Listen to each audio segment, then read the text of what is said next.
Assalamualaikum warahmatullahi wabarakatuh. Kami dari kelompok 12 akan membahas tentang cognition dari buku Anthony Haynes yang berkelompok saya Rimbi Olivia dan rekan saya Cecilia Rashida. Baik. Pada kesempatan kali ini, kami akan membahas mengenai materi declarative knowledge, procedural knowledge, outlooks, mental event, subject teaching, dan bringing it all together. Cognition. Pertama di sini saya akan membahas tentang kognisi. Dalam pendidikan, meskipun istilah kognisi dan kognitif sering dipertukarkan, keduanya memiliki makna yang berbeda. Nah, kognisi ini mengacu pada proses mental yang melibatkan perolehan, pemahaman, dan pengingatan, dan pemikiran. Menurut Haynes, kognisi mencakup 4 komponen utama: pengetahuan deklaratif, fakta dan informatif, pengetahuan prosedural, cara melakukan suatu, pandangan, meliputi sikap, disposisi dan orientasi, serta peristiwa mental, proses penilaian dan pengembangan keputusan deklaratif. Selanjutnya ada declarative knowledge.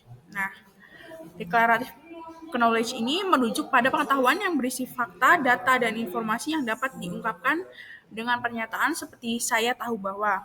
Jenis pengetahuan ini mencakup 2 bentuk utama, yaitu pengetahuan empiris, yaitu bersifat dapat diamati secara langsung, dan pengetahuan konseptual yang berkaitan dengan ide atau prinsip abstrak. Selain itu, pengetahuan deklaratif dapat bersifat ekstensif, luas namun dangkal, maupun intensif, mendalam tetapi keterbatasan dalam bidang tertentu.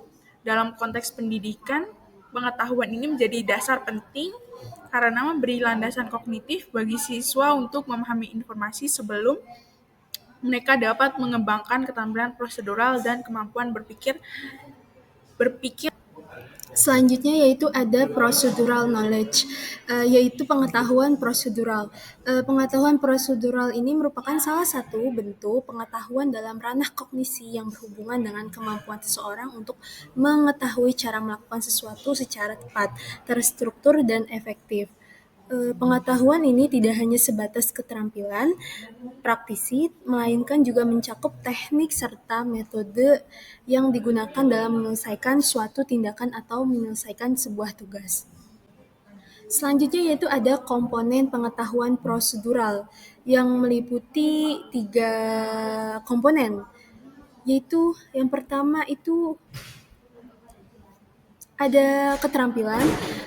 Keterampilan ini merupakan kemampuan praktisi seorang untuk melakukan sesuatu tindakan dengan cepat, tepat, dan rapi. Kemampuan ini berkembang melalui latihan berulang-ulang hingga gerakan menjadi lebih presisi dan efisien. Yang kedua yaitu ada teknik. Teknik ini adalah cara untuk pendekatan khusus yang digunakan untuk meningkatkan efektivitas suatu tindakan. Teknik membutuhkan pemahaman detail dan latihan intensif agar dapat diterapkan dengan benar. Dan yang terakhir itu ada metode. Metode ini adalah rangkaian langkah yang sistematis dan terencana untuk mencapai tujuan tertentu. Metode memberikan urutan kerja yang jelas sehingga suatu aktivitas dapat dilakukan secara teratur, konsisten, dan sesuai standar. Dari ketiga komponen ini saling berkaitan namun memiliki fungsi yang berbeda. Dalam praktik pendidikan, pengetahuan prosedural sering disederhanakan hanya sebagai keterampilan, padahal teknik dan metode merupakan bagian yang penting yang tidak boleh diabaikan. Selanjutnya yaitu ada tahapan perkembangan pengetahuan prosedural. Ada 3 tahapan. Yang pertama itu ada tahapan kognitif. Pada tahapan ini siswa baru mulai belajar, mereka masih menghafal langkah-langkah, sering salah dan membutuhkan penjelasan serta demonstrasi dari guru. Konsentrasi pada tahap ini masih sangat besar. Dan yang kedua itu ada fase asosiatif. Pada tahap ini siswa mulai memperbaiki keterampilan dan kesalahan yang berkurang. Gerakan lebih lancar dan mereka mulai menghubungkan tindakan dengan hasil yang diinginkan. Umpan baliknya guru ini sangat penting di fase ini. Dan yang terakhir itu ada Ada fase otonom yang merupakan keterampilan yang sudah dikuasai dengan baik. Siswa itu bisa melakukan tugas secara otomatis tanpa perlu memikirkan langkah-langkah dasar. Mereka lebih fokus pada strategi, kreativitas, dan efisiensi. Melalui 3 fase ini, kemampuan prosedural berkembang dari sekedar memahami langkah menjadi melakukan dengan lancar sehingga mampu menjalankan sesuai otomatis dan profesional. Dan yang selanjutnya itu ada karakteristik pengetahuan prosedural berdasarkan analisis Haynes, para ahli pendidikan pengetahuan prosedural memiliki sejumlah karakteristik utama sebagai berikut. Yang pertama itu ada bersifat tindakan, yang artinya pengetahuan ini tidak hanya tentang memahami teori, tetapi tentang kemampuan untuk benar-benar melakukan sesuatu. Yang kedua itu ada pengetahuan Yang kedua itu ada pengetahuan prosedural atau langkah sistematik, melibatkan langkah-langkah yang sistematik. Ada urutan kerja yang jelas seperti strategi, teknik, atau prosedur yang diikuti.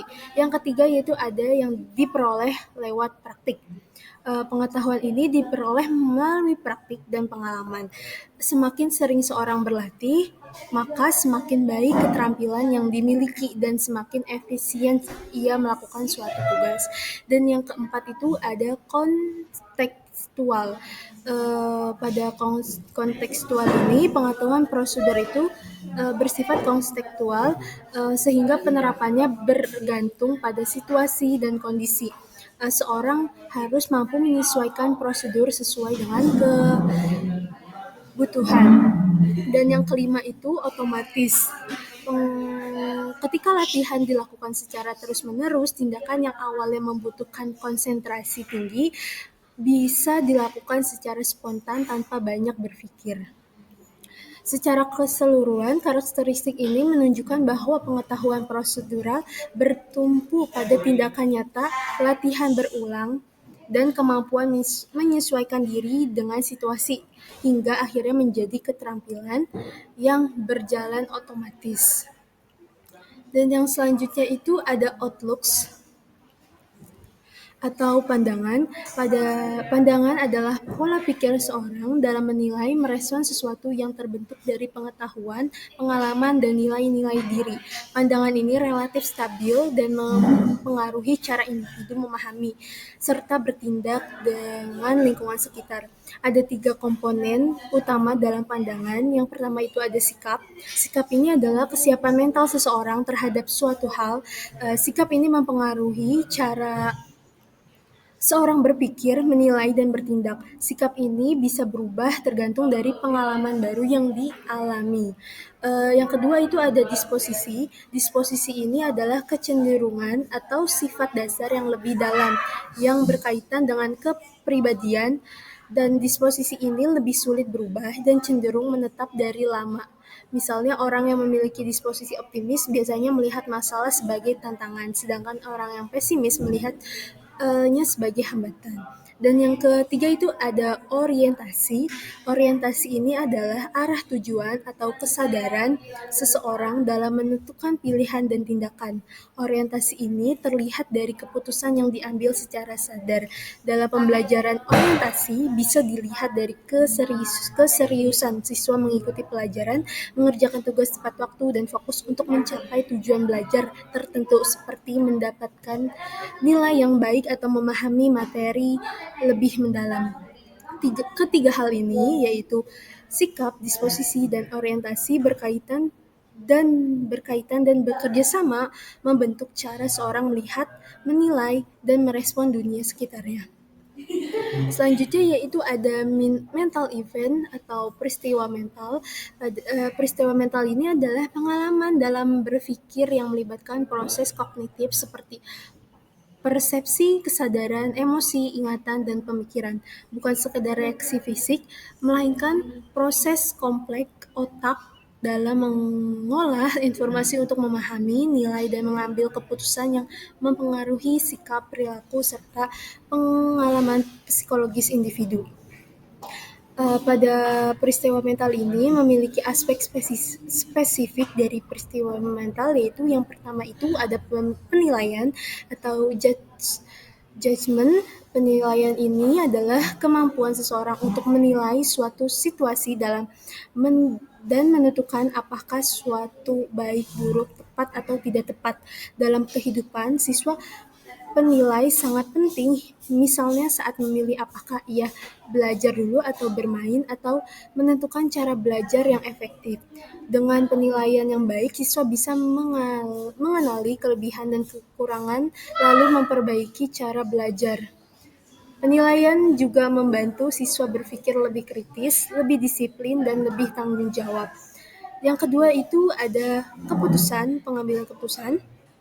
Pengambilan keputusan ini adalah kemampuan seseorang untuk menentukan pilihan dari beberapa kemungkinan yang ada. Setiap keputusan akan membawa dampak di masa depan. Misalnya, keputusan untuk rajin belajar akan memberikan hasil yang baik, sedangkan keputusan untuk menunda tugas akan berdampak negatif. Kemampuan mengambil keputusan melatih siswa untuk berpikir kritis, mempertimbangkan resiko dan berani bertanggung jawab terhadap pilihannya, dan menjadi pribadi yang lebih mandiri serta matang. Menjelaskan tentang subject teaching. Nah, pertama ada definisi. Nah, definisi pengajaran mata pelajaran adalah proses pembelajaran yang terfokus pada konten disiplin ilmu tertentu. Nah, selanjutnya tujuan, membekali siswa dengan pemahaman konseptual, keterampilan, praktis, serta sikap yang relevan. Nah, komponen itu mengintegrasikan pengetahuan deklaratif, prosedural, pandangan, dan kemampuan penilaian. Hasilnya, siswa tidak hanya mengetahui apa yang dipelajari, tetapi juga bagaimana penerapannya dalam konteks nyata. Selanjutnya yaitu bring it all together. Selanjutnya yaitu menekankan pentingnya mengintegrasikan semua komponen kognisi, pengetahuan deklaratif, prosedural, sikap, dan penilaian dalam pembelajaran. Tujuan agar pengajaran tidak hanya fokus pada fakta atau keterampilan, tetapi membentuk pemahaman yang seimbang dan utuh, sehingga siswa mampu berpikir, bersikap, dan bertindak secara tepat dalam konteks nyata. Oke. Sekian dari kelompok 12. Mohon maaf, kurang lebihnya mohon maaf. Assalamualaikum warahmatullahi wabarakatuh. Terima kasih. Terima kasih.